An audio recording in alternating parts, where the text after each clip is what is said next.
ಅದು ಸತ್ಯವೆಂದು ಹೇಳೋದಕ್ಕೆ ನಾನು ಇಷ್ಟಪಡ್ತೀನಿ. ಈಗಾಗಲೇ ನೀವೆಲ್ಲ ಕಣ್ಣಾರೆ ನೀವು ನೋಡಿರ್ಬೋದು. ಈ ಬೂದಿಕೋಟೆ ರಸ್ತೆ ಇರ್ಬೋದು, ಕಾಮಸಂದ್ರ ರಸ್ತೆ ಇರ್ಬೋದು. ಮೊದಲು ನೀವು ಬೂದಿಕೋಟೆಯಿಂದ ಬಂಗಾರಪೇಟೆಗೆ ಬರ್ಬೇಕಂದ್ರೆ 1 ಗಂಟೆ ಟೈಮ್ ತಗೊಂತಾ ಇತ್ತು.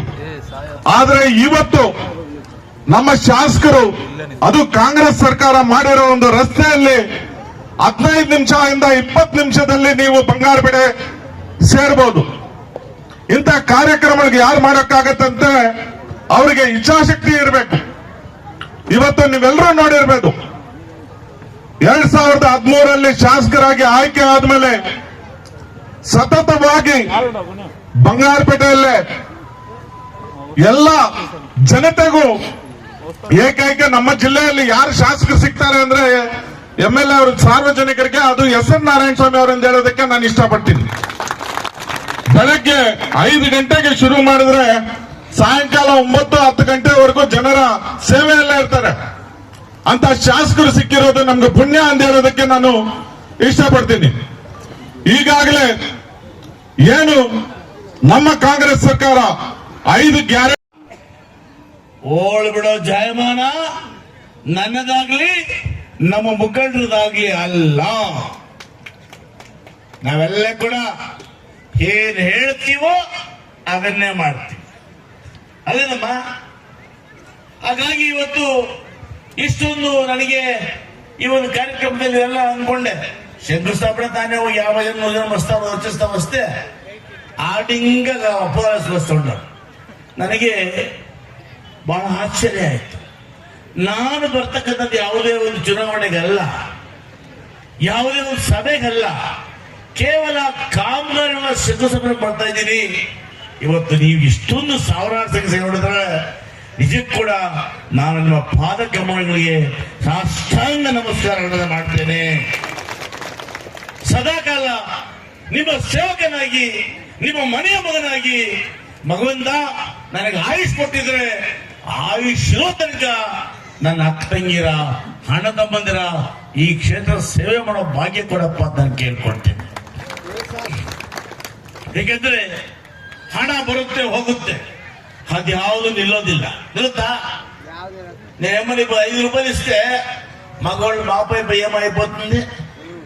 ఆడవాళ్ళు జాకెట్ బట్టలు కొనుక్కొని నేను బిల్లు చీయ ಮಾಡ್ತು ಖುದ್ದು ಖಾತೆ ಕಿತ್ತಾಕಿದೆ. ಗ್ಯಾಸ್ ಬೆಲೆ ಜಾಸ್ತಿ ಮಾಡ್ತು, ಬೇಳೆ ಜಾಸ್ತಿ ಮಾಡ್ತು, ಪೆಟ್ರೋಲ್ ಡೀಸೆಲ್ ಜಾಸ್ತಿ ಮಾಡ್ತು. ಅದನ್ನ ಯಾವುದು ಕೇಳಲ್ಲ. ಕೆಲವು ಬರ್ಕಿಗಳು ಅವ್ರಿಗೆಲ್ಲ ಏನು ಕಿಸಕ್ಕಾಗಲ್ಲ.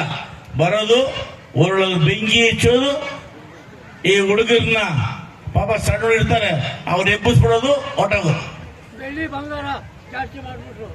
ಬೆಳ್ಳಿ ಬಂಗಾರ ಏಸ್ಕಲೆ ಬರ್ಲೇದು ಮರ್ಸ್ಕೊಳ್ಳಲ್ಲ. ಬಂಗಾರ ಬೆಳ್ಳಿ ಅಂತ ಎಂಡಿ ಕೂಡ ಹೇಳಿದ್ರು ಮರ್ಸ್ಕೊಂಡ.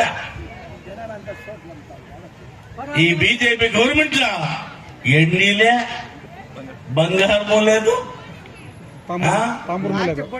సొమ్ములే లేదు. లాస్ట్ బొట్టు తీసుకోవాలంటే కూడా ఒక ఆస్తి అమ్మాలి, ఆటకాలు వస్తుంది కదా. ಅದಕ್ಕೋಸ್ಕರ ಬೇಡ, ಟೈಮ್ ಆಗಿ ಊಟ ಹಸಿವಾಗ್ತದೆ, ಎಲ್ಲ ಜನ ಹೇಳ್ತದೆ, ಬೇಗ ಮುಗಿಸ್ಬಿಡ್ತೀನಿ. ಹಂಗಾಗಿ ಇವತ್ತು ನೀವು ಇಷ್ಟೆಲ್ಲ ಕೆಲಸಗಳು ನಾನು, ನಮ್ಮ ಅಧಿಕಾರಿಗಳು, ನಮ್ಮ ಎಂ ನಾರಾಯಣ ಸ್ವಾಮಣ್ಣವರು ಎಲ್ಲರೂ ಹ್ಯಾಕ್ ಮಾಡಿಸ್ತಾ ಇದ್ದೀವಿ ಅಂದ್ರೆ ನೀವೆಲ್ಲ ಗ್ರಾಮಗಳಲ್ಲಿ ನೆಮ್ಮದಿಯಾಗಿ ಬದುಕಬೇಕು. ಅದಕ್ಕೆ ನೀವೇನ್ ಮಾಡಬೇಕು?